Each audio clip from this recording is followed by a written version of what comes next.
Hello and welcome to The Drum. I'm Steve Cannane. Coming up, sealing the deal. The Citizens' Assembly is gone. What else will Labor have to do for the Greens? Lord Stern's dire warning about what could happen if we don't put a price on carbon. And the US President turns the page on Iraq. But where will the story end?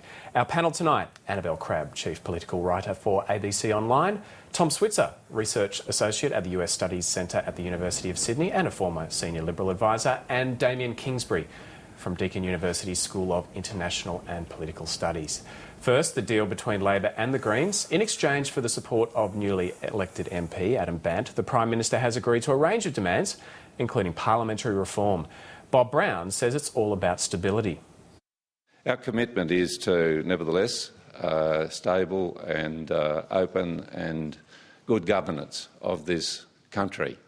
And we take that responsibility with a great deal of gratitude to the people of Australia for the hand they have dealt us. The deal sees the Citizens' Assembly dumped, replaced by a climate change committee. Of course, Julia Gillard had a positive spin on that today. In that multi-party forum, I will obviously be saying that we went to the last election recommending a Citizens' Assembly as a way to assist in building community consensus. I expect that the multi-party grouping will... Tony Abbott has attacked the Greens for jumping straight into bed with Labor instead of at least going on a few first dates with his party. Clearly, the Greens will be in the driver's seat of any renewed Gillard government. And what this means is that there will be a carbon tax, there will be a higher mining tax, there will be funding cuts for independent schools, and there will never be any offshore asylum seeker processing. What today's announcement means is that Australia now has two coalitions. There is the Liberal National Coalition that people are familiar with. There is now the Labor-Green Coalition. Only one of those coalitions will be good for regional Australia. Annabel, why did Labor need to do a deal with the Greens given Adam Bandt had already said that he would support them in the House of Reps? Well, I think it's just firming up a kind of an impression of progression towards minority government. I mean, I don't think anyone is particularly surprised that of the two potential minority government partners on offer, the Greens should select the Labor Party. I noticed that Tony Abbott there is talking about there now being two coalitions in this country. Now, that has a... pitching it that way, I think, has an innate advantage for Tony Abbott in that he is, I think, hoping to spook the other the other independents into not siding with Labor on the basis that all of a sudden it's this behemoth that's a kind of a Labor-Greens coalition. But it kind of also begs the question, if it is a coalition, then how does that affect the 2PP vote situation across the country? That's a very good point, Annabel. I mean, you know, look, this whole situation is so bonkers now that, you know, every comment and every construction of the situation has a different political advantage or disadvantage, and much as it may be to Julia Gillard's political advantage to give an impression of being a government in waiting that's sorting out its position and sorting out some stability with the Greens, I think there's every element of disadvantage to the Labor Party as well in this sort of perception of a direct coalition between the Greens and the Labor Party. I mean, this agreement in itself is not really a coalition agreement. In effect, all it really obliges the Labor Party to do is attend regular, really frighteningly regular meetings with Bob Brown and agree to consider a bunch of things that they were already considering. Which is anyway. pretty funny considering the previous Labor Prime Minister wouldn't meet with Bob Brown. Yeah. Tom, I wanted to come to you on this and ask you,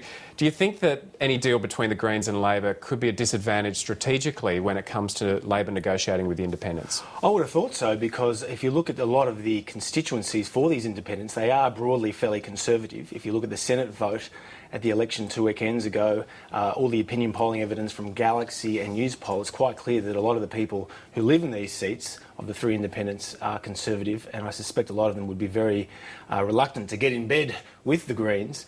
But I think what Gillard has done here is a massive backflip, and it's a betrayal of Australian democracy, because, Stephen, I can just imagine a lot of people are furious that they won't be able to have a citizens' assembly now. I think there's a lot of people upset about that, Tom. Damien, I wanted to ask... Not including Julia Gillard, I suspect. Damien, I want to ask you about that issue that Tony Abbott was trying to sell today, that there's now a coalition between Greens and Labor.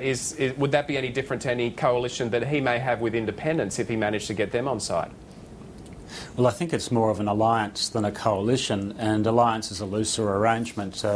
If he got them on... I just can't see the Greens going across to the coalition. I mean, if you look at their support base, they're essentially disaffected inner-urban ex-Labor voters, and the fact that there is some sort of link now between the Greens and Labor is a fairly natural outcome. I think it's a return, in a sense, it's a return to the fold. Well, the election costings were back on the agenda today too. The Prime Minister says she wants the Treasury's verdict on Labor and coalition policies released to the public. That is, if the independents agree.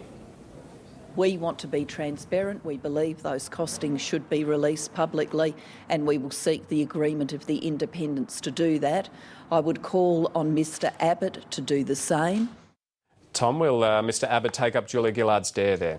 I have no idea, and in many respects this debate that we've been having over the last few weeks, it's a very dizzying one, because we're going around in circles so many times.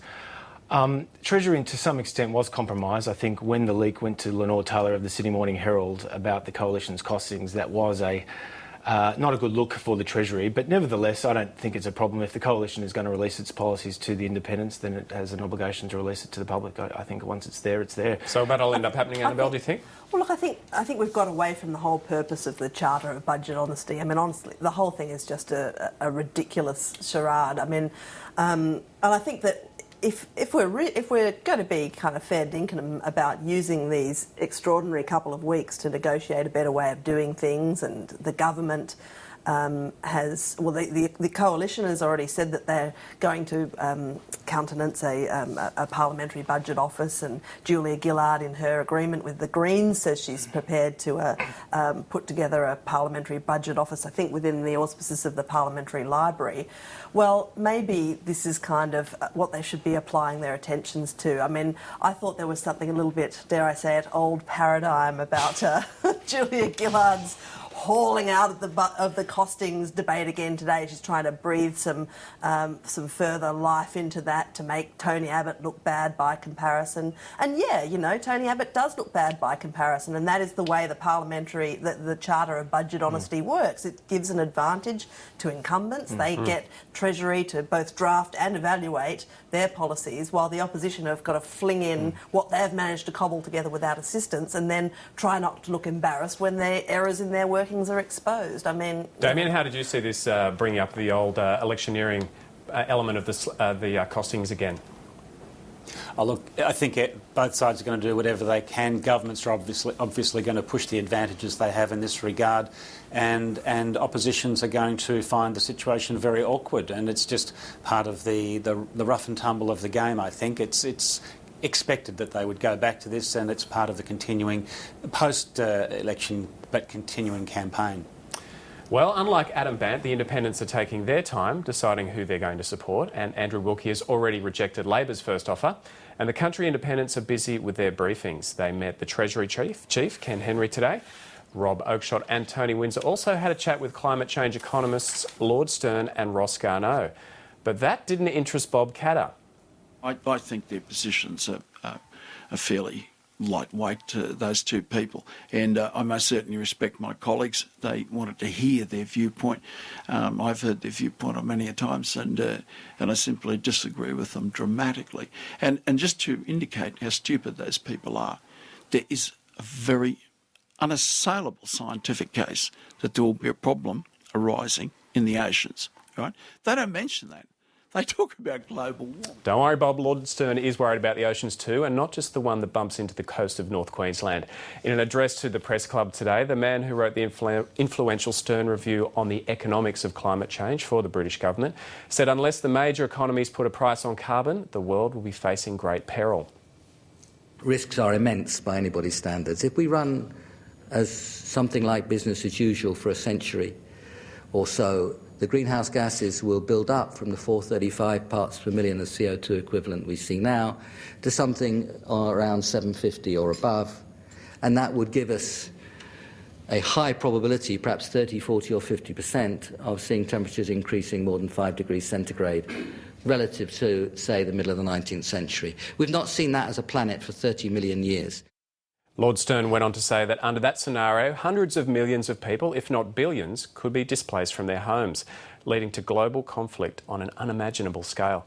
Tom, given that Conservatives are not inclined to risk-taking when it comes to public policy, why have they not embraced what Lord Stern is saying here, a carbon tax, to minimise the risk of this kind of global conflict and global insecurity the way he sees it? I think one of the reasons why a lot of people around the world, not just Conservatives in Australia, are very reluctant to decarbonise the economy is the costs involved. I mean, one of the key issues in this debate, it's not so much the science, it's really the policy response, and particularly a global response. Now, last December in Copenhagen, it was a fiasco. You had many countries not coming on board to sign a legally binding global agreement to reduce emissions. If you look at the United States, they've had huge supermajorities of Democrats